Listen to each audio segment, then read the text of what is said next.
이제 오후 예배는 오전 예배와 다르게 조금 이렇게 편하게 진행하면 좋지 않을까라는 생각이 들어서요. 설교와 좀 강의 형태를 이렇게 같이 맞물려서 이렇게 할까 하는데요. 주제를 무엇으로 할까 하다가 교회가 무엇인가, 우리가 한 교회를 다니는데 같은 그림을 그려야 될 것 같아서 성경에서 이야기하는 교회의 모습을 먼저 같이 공부해 가는 게 좋겠다라는 생각이 들어서 이렇게 주제를 잡아봤습니다. 여러분들은 오니까요 자연스럽게 대답을 하셔도 됩니다. 교회가 뭐라고 생각을 하세요? 예? 예, 틀려도 뭐 벌칙 없습니다. 예. 여러분 어디에 와 계세요? 예, 교회 본당에 왔겠습니다. 그럼 교회가 어디예요? 무엇이에요?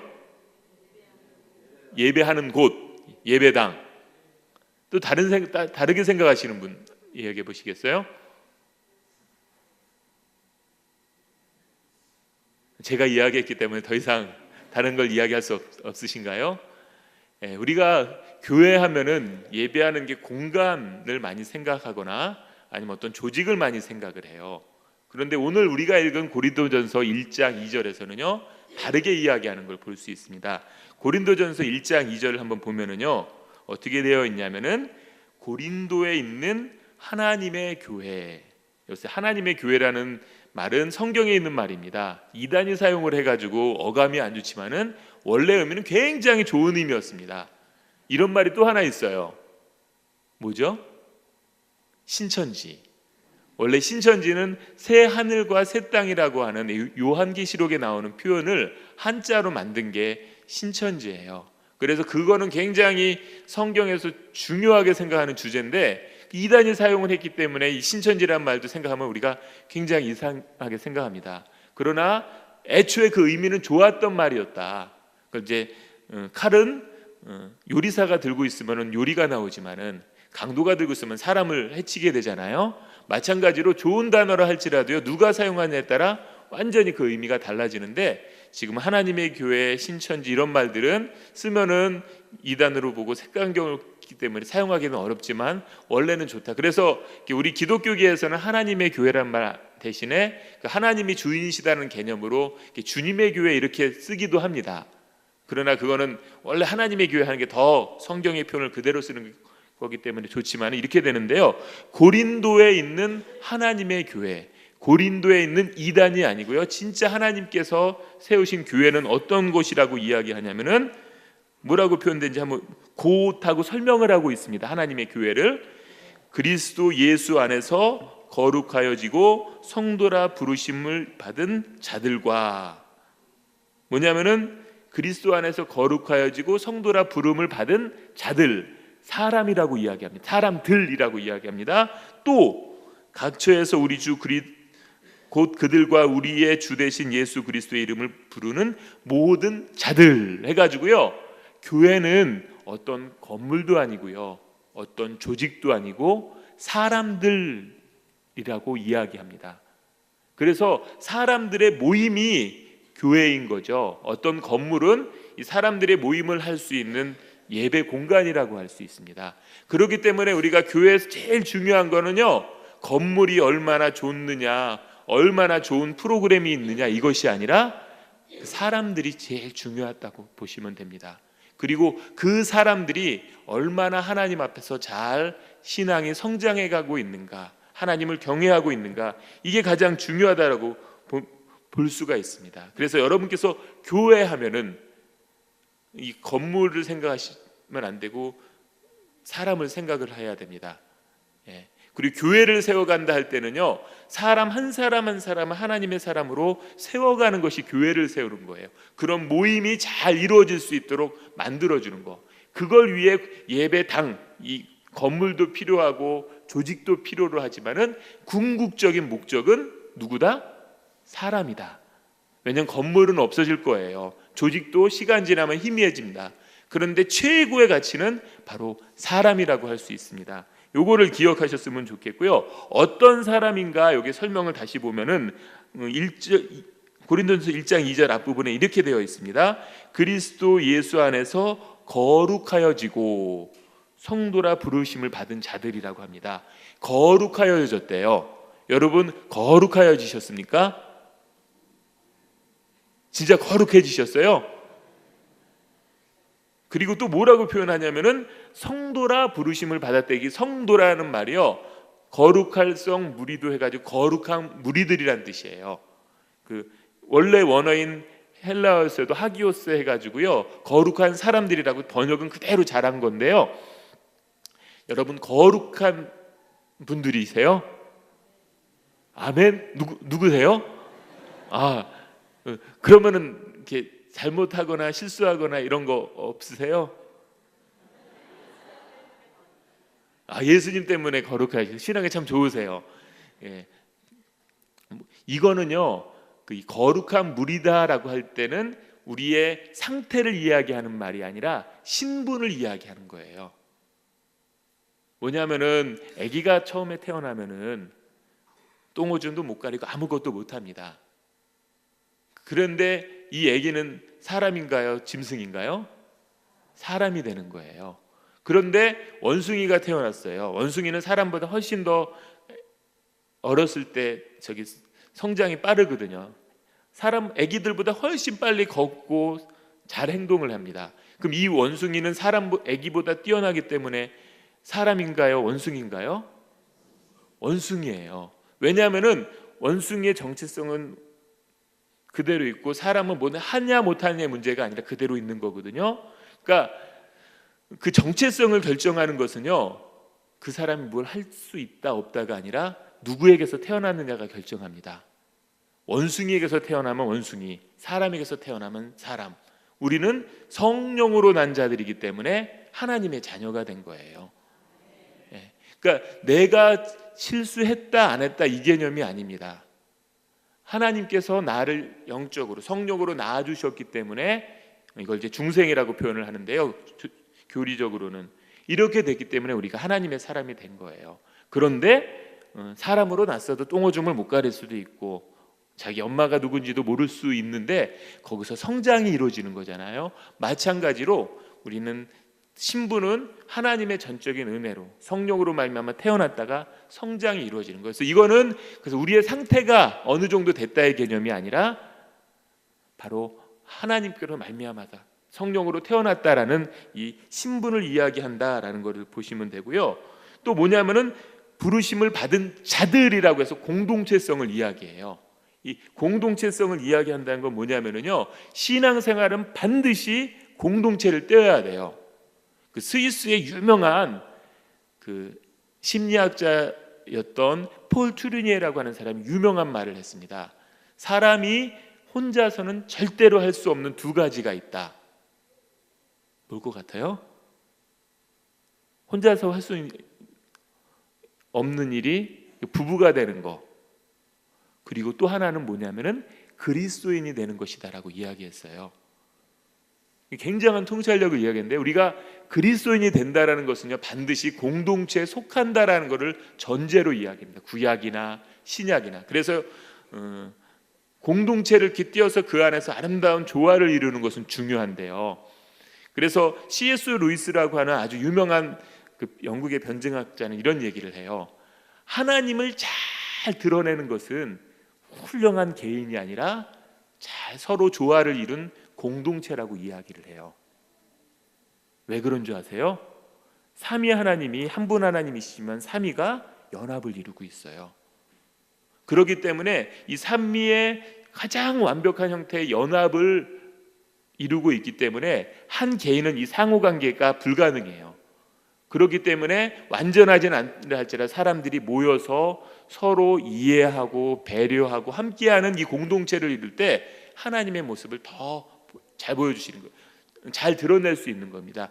이 공동체인 교회와 더불어 하나님을 보여주는 또 다른 하나가 부부입니다. 서로 남자와 여자가 다르지만 연합하여 한 몸을 이루는 것. 그래서 한 몸을 이룬다 할 때는요, 삼위 하나님이 한 분 하나님이 되는 것 같은 연합의 모습을 이야기하는 거예요. 그래서 깨지 말라는 겁니다. 부부가 이혼을 하는 것은 삼위 하나님의 그 연합의 모습을, 하나님의 형상을 깨뜨리는 것과 같기 때문에, 물론 이 세상을 살다 보면은 불가능할 수도 있어요. 그건 우리가 연약해서 그런 거지 하나님의 의도는 그것은 아니었어요. 이 땅을 살아가는 동안은. 그렇기 때문에 우리가 신앙생활할 때 나 혼자서 잘해야지라는 신앙생활은 의미가 없습니다. 분명히 우리가 신앙생활을 한다라는 건 공동체에 들어가는 거고요. 나에게 집중됐던 관심이 주변 사람들에게로 퍼지는 것이 반드시 필요하다는 것을 우리가 알 수가 있습니다. 그런 사람들이 모여있는 공동체가 교회라는 것입니다. 그리고 또 뭐라고 표현하냐면 그 뒤에 부분에 보면은 각처에서 우리 주 곧 그들과 우리의 주 대신 예수 그리스도의 이름을 부르는 모든 자들, 여기도 복수형으로 이야기하죠. 주 대신 예수 그리스도의 이름을 부른다. 예수님을 주로 모신 자들이 모이는 모임이라는 거예요.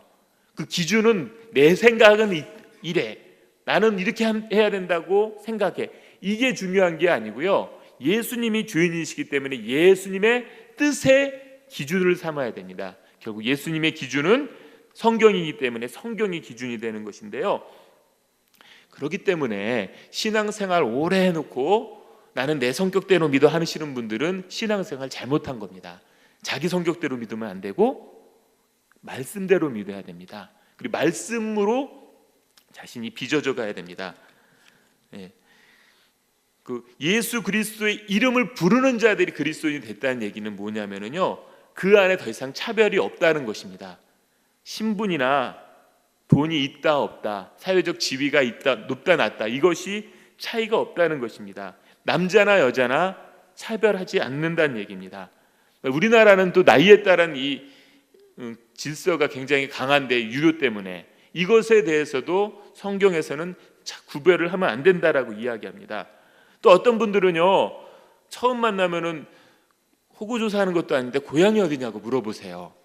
그래서 우리나라 같은 경우 요즘은 좀 덜하지만 지역색이 있잖아요. 저한테도 물어보시는 분들이 있는데 제가 공적으로 이야기하겠습니다. 제 고향이 어디냐면요, 제 고향은 천국입니다. 그러니까 제가 공표를 하니까 더 이상 저한테 고향 어디냐고 묻지 말아주시기 바랍니다. 저는요, 경기도도 강원도도 충청도도 전라도도 경상도도 제주도도 아니고요, 저는 천국 시민이기 때문에 천국의 정체성을 갖지 어디서 태어났느냐 어디서 자랐느냐로 사람을 판단하기 원치 않습니다. 여러분도 다 고향을 천국으로 생각하고 살아가셨으면 좋겠습니다. 그리고 두 번째, 우리가 그 9절인 에베소서 말씀에서 교회의 특징을 한번 생각해 보도록 하겠는데요. 에베소서 2장 19절로 넘어갔으면 좋겠습니다.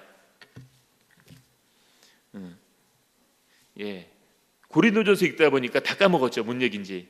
우리 에베소서 2장 19절 말씀을 한 목소리로 보도록 하겠습니다. 이제부터 너희는 외인도 아니요 나그네도 아니요 오직 성도들과 동일하심이뇨 하나님의 권속이라, 이렇게 이야기하고 있습니다. 뭐냐면요, 너희들은 하나님의 권속이라고 하는데, 이 권속이 무슨 의미인지 아세요? 가족이라는 의미예요. 하나님의 가족이 되었다. 가족이 됐다는 얘기는 가족 간에는 어떤 모습을 이루고 있습니까? 집에 가서 이렇게 뭐 부부싸움 했거나 뭐 자녀를 혼냈거나 이런 거 생각하지 마시고, 이건 우리 부족함 때문에 그 이상적인 가족의 모습은 어때요? 굉장히 친밀하고 서로를 이해하고 인정하고 배려하고 사랑하고 희생하고 이런 것들이 이루어지는 곳입니다. 마찬가지로요, 우리가 하나님의 가족이 되었다는 것은 완벽한 사람들이 모여있지 않은데요, 불완전한 사람들이 모여 차이를 인정하고 부족한 것을 배려하고 서로의 장점을 존중하고 축하해주면서 조화를 이뤄가는 공동체를 이뤄야 된다라는 의미입니다. 그렇게 되면 하나님 열심히 있는데 난 저 사람이 밉다, 그건 지금 하나님이 기뻐하시는 일이 아닙니다.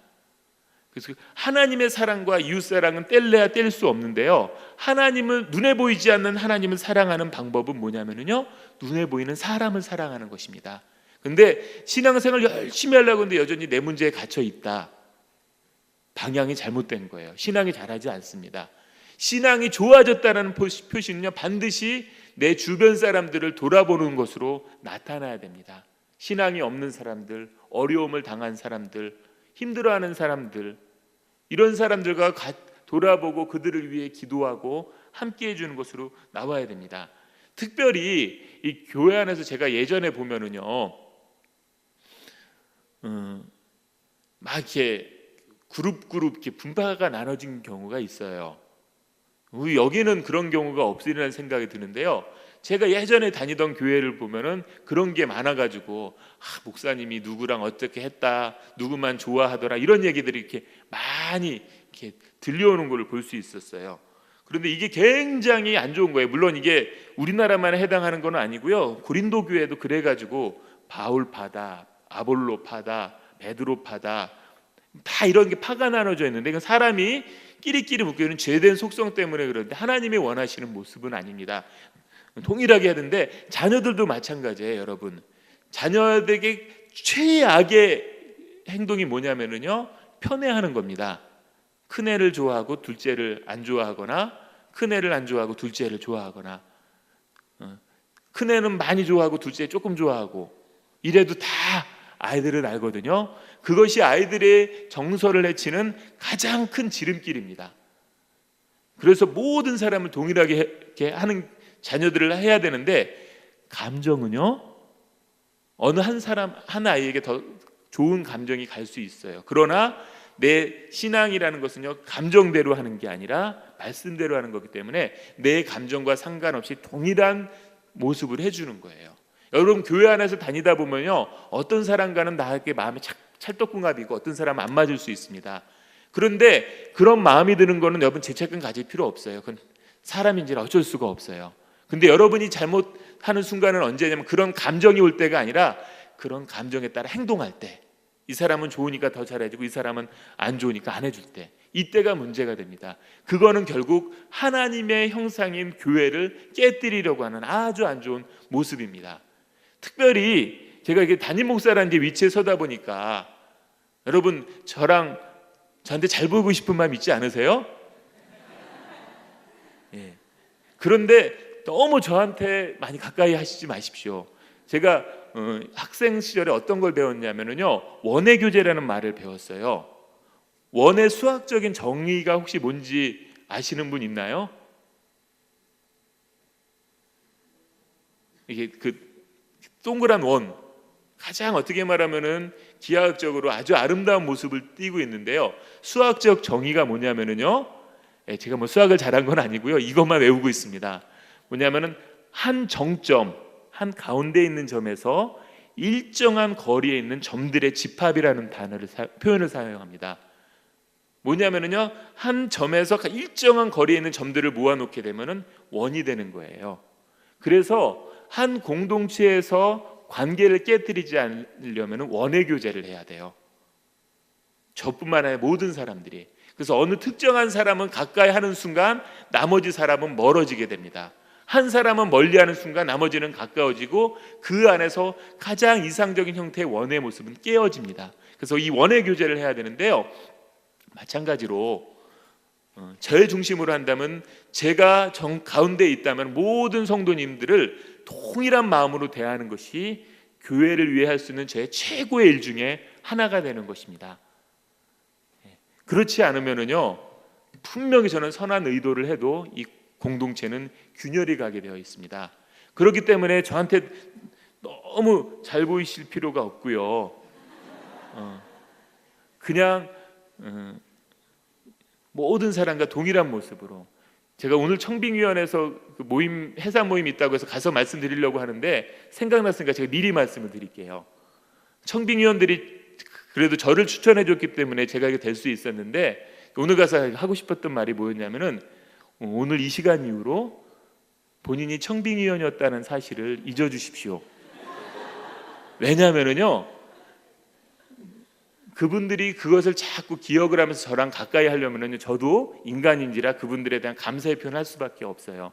그러면 그 순간 이 공동체는 균열이 가기 시작합니다. 그러면 아마 청빙위원들이 그렇게 기도하며 신중하게 했던 이 공동체는 모습은 사라지고 맙니다. 오히려 그렇게 제가 청빙위원들을 가까이 하고 나머지 분들을 멀리하는 것보다 모든 사람을 동일하게 대하게 될 때 이 공동체가 아름답게 이루어지고요, 그것이 아마 청빙위원들이 죄송합니다. 청빙위원들이 원하는 모습이 되리라는 생각이 듭니다. 마찬가지예요. 뭐 특별히 저에게 뭘 갖다 잘하겠다 이것이 아니라요, 동일한 모습으로. 만약에 교회 안에 이렇게 갈등 구조가 있을 수 있습니다. 제가 질문할 테니까 대답해 보십시오. 아주 돈이 많으신 분하고요, 그리고 그 사회적 지위가 높아서 조금 권력이 있으신 분하고 갈등이 생겼습니다. 저는 누구 편을 들어야 될까요? 제가 지난 금요일 날 저희 분당 우리 교회 있을 때 교육자들한테 이 질문을 던졌더니 대답을 못 하더라고요. 여러분은 누구 편을 들어야 된다고 생각하세요? 부자인 사람 편을 들어야 된다. 예? 권력이 많은 사람 편을 들어야 된다. 예, 저는 누구 편을 들 거냐면요, 저는 하나님 편을 들 겁니다. 예. 목회자는 하나님 편에 가까이 가고자 하는 사람이 되어야 되고요.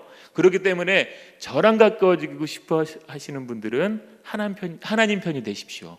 그러면 노력하지 않아도 가까워질 것입니다. 그리고 그렇게 될 때 이 교회는요, 가장 아름답게 세워줄 수 있으리라라는 그런 생각이 듭니다. 오늘 제가 이렇게 주부의 광고를 냈죠. 교우 소식란을 적극적으로 활용하겠다고요. 집사님께서 전화를 해가지고 이랬으면 좋겠다 이야기를 하시면서 말씀을 하시는데 제가 답을 빨리 못했어요. 왜냐하면은 개인적으로는 당연히 이거는 적극적으로 해서 교제를 이루어지도록 해야 된다는 게 제 생각인데, 제 마음에 걸렸던 거는 한동안 이것을 안 했기 때문에, 이거 안 하는 기간 동안에 무슨 결혼식은 올렸다고 하니까 다른 것들 이렇게 안 올라간 분들이 마음이 상하지 않을까. 근데 제가 그 상황을 모르잖아요. 그래가지고 너무 답을 해드려야 돼 답도 못 하겠고 방법이 없더라고요. 그래서 제가 장로님께 전화를 드려서 어떻게 할까요? 이렇게 상의를 하다가 아이디어를 낸 게, 이제부터는 공식적으로 이거를 적극적으로 활용하겠습니다 라고 한다면은 그 전에 계셨던 분도 뭐 제가 오기 전에 일어난 일이니까 상처를 덜 받으실 것이고, 또 앞으로 하실 분들도 이제부터 이렇게 되나 보다 하기 때문에 누구를 더 잘해줬다 못해줬다 이 개념을 안 갖게 되는 거거든요. 그래서 그렇게 정리가 됐던 거고요. 항상 우리가 어떤 일을 할 때는요, 어떤 정말 좋은 목적과 목표가 있어도요, 그것 때문에 혹시 힘들어하고 어려워하는 사람이 있지 않을까, 배려가 같이 가지 않는다면 분명히 그때는 힘들어집니다. 제가 오늘 주일 오전 예배 때 설교할 때도 말씀드렸던 게, 사람들의 감사하는 마음을 표현하고 접대하는 게 나쁜 거 아닙니다. 그러나 혹시 선한 마음으로 하는 것 때문에 어려워지는 사람들이 있다면 절제해 주는 것이 하나님이 기뻐하시는 일입니다. 그렇기 때문에 우리가 조금 불편함을 선택을 해서요, 큰 문제를 막는 게 배려인 것 같습니다. 그래서 조금 여러분이 어떤 일을 하시다가 불편하고 어렵다 할지라도 그것을 이해하고 서로 양보함으로 말미암아 이 공동체가 잘 세워지는 것.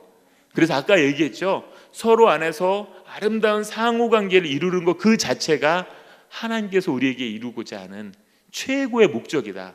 그래서 그것이 최고의 목적이죠. 우리가 어떤 프로젝트를 만들어 가지고 그것을 이루고 안 이루고 이거는 다 2차적인 중요성밖에 없습니다. 왜냐하면 열심히 해서 어떤 거 해도요, 여러분 만약에 이 건물 한 10배 되는 건물을 세운다고 해보십시오. 굉장히 자랑스럽고 뿌듯하잖아요.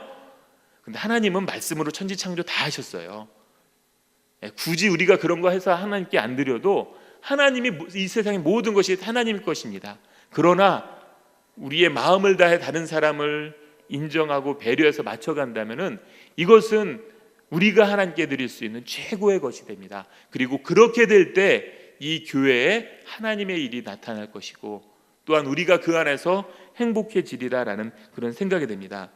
그렇기 때문에 앞으로 우리 교회가 추구해야 될 것은 어떤 물량적인 숫자나 가시적인 결과물이 아니라 우리 안에서 서로가 얼마나 사랑하고 있는가, 얼마나 관심 갖고 배려하고 하나님을 예배하고 행복하는가, 여기가 되었으면 좋겠습니다. 그러면은요, 그토록 우리가 이야기하는 하나님께서 부어주시는 은혜가 우리 안에 넘쳐나게 되리라 생각합니다.